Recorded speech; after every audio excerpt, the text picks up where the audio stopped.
Started the presentation today. First question we can answer is why we're here today and what the objective is of our first meeting.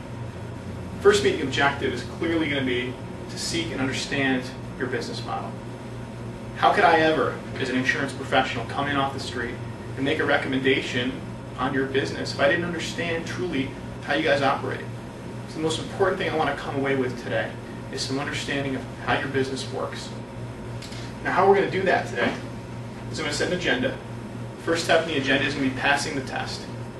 Now, don't worry, I'm not going to make you take notes or give you a test at the end to answer questions. Passing the test really applies to your policy and whether it passes the test. Now, this test is going to be derived from the information that we get about your company. We're going to build that up, and we're going to compare it to the policy you have. We're going to talk about the importance of passing that test. Secondly, who is Brown & Brown? Why are we here today?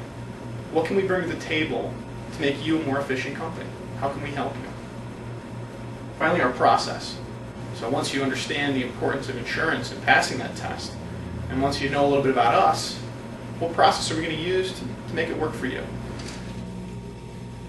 You ever seen this picture before? Yes, it's a famous picture. And you can see here, in one eye you can look at it and it looks like an old woman, and up here it kind of looks like a young woman, or is a young woman. The reason I show this slide is kind of an icebreaker, is to show you that everything isn't always what meets the eye.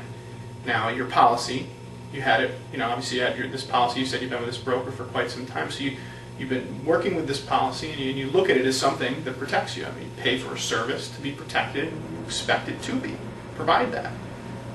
The point of this picture is to show you that maybe another set of eyes, or maybe just looking at something in a different light, may show you that things aren't always what they seem. And if we can go into this exploration with that attitude, be alarmed at what you might find. Now, take a look at this here. Have you ever been bungee jumping? You haven't? Well, I haven't either. Something I do not ever intend to do. But bungee jumping in itself can be a great analogy for a lot of things. And one analogy that it serves great for is when you're talking about insurance, believe it or not. You see in this example, the individual jumping is a great representation of you and your employees and your equipment and your ideas, your capital, everything all put up into one is represented in this individual that's about to jump. Now the jump that they go on, that's you getting up and going to work every day. Okay, that's your process, that's your procedure.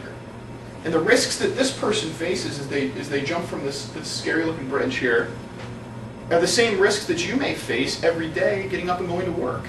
And what's there to protect them is their bungee cord. And what's there to protect you, hopefully, is your insurance policy.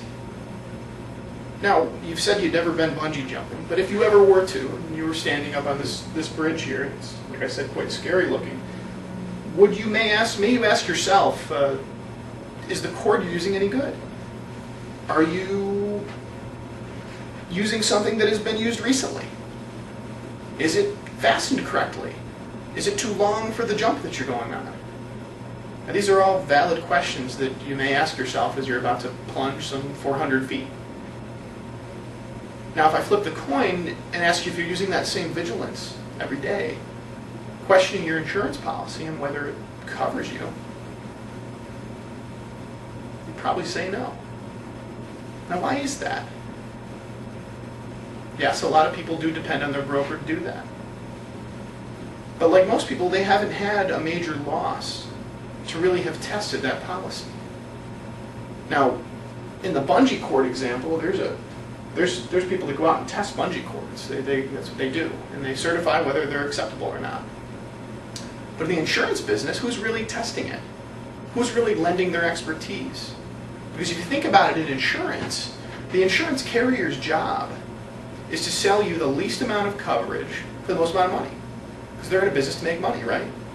And the broker's job is to really advocate on your behalf and find you the best program. Okay, keep the carrier honest. Keep them willing to give you that, because the last thing they're going to want to do is give you more coverage for the same amount of money, and it's the broker's job to negotiate that. Now, you guys have been around for some time. I'm sure you've been through this insurance process before. With most brokers, I got to be honest, the main bread and butter is renewals.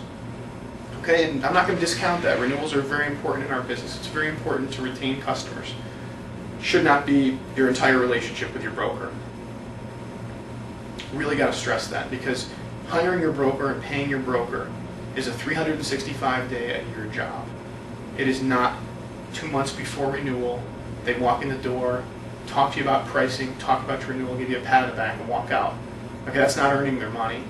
What's earning their money is being there for you all year long and testing that policy for you, because that's what you pay them for ultimately. So at Brown & Brown, I'm not discounting the importance of these things here on this list. Picking up the deck sheets, present industry updates, renewals, pricing, all very important pieces of the business, but the key word is pieces.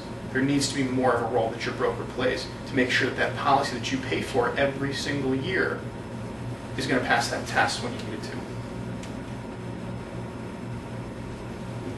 Okay, so now that we understand a little bit about insurance, we've set up a couple analogies to really hone in on the importance of passing the test.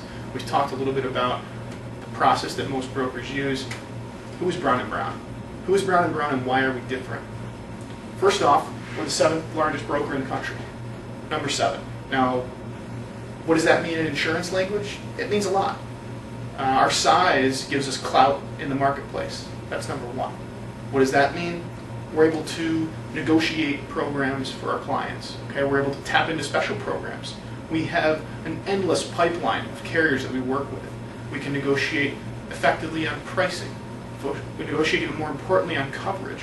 Broaden coverages in situations that could lend to you guys not having the coverage that you thought you had. With a firm like us, we have the relationships in place with the big carriers all over and all sorts of networks to find you the program that works best. Now, with that being said, what is the first thing that comes to your mind when you think of a large company? Probably poor customer service. Yeah. Probably some ivory tower, Oz type venture off in some far off land. You're not thinking local. Okay? This is the most unique and the most important part of Brown & Brown's makeup. We are completely and 100% decentralized and flat, meaning we have 180 different offices and 180 different locations all over the country. And each office, for all intents and purposes, is working as if it's its own company, under its own management, own decision makers, creating its own opportunities, working in the local community with both carriers and customers.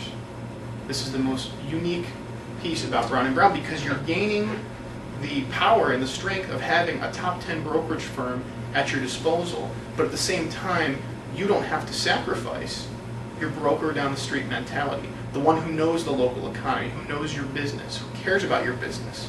At Brown & Brown, you're not just a number, because you're working directly with our office, and this is the only area that we work in. Again, giving you the advantage of the large company without the disadvantages of the large company. So if we take these two things, Brown & Brown's size and our decentralized approach, we're going to bring these together to form what I like to call collective wisdom. Now, what's collective wisdom? Let's set up an example.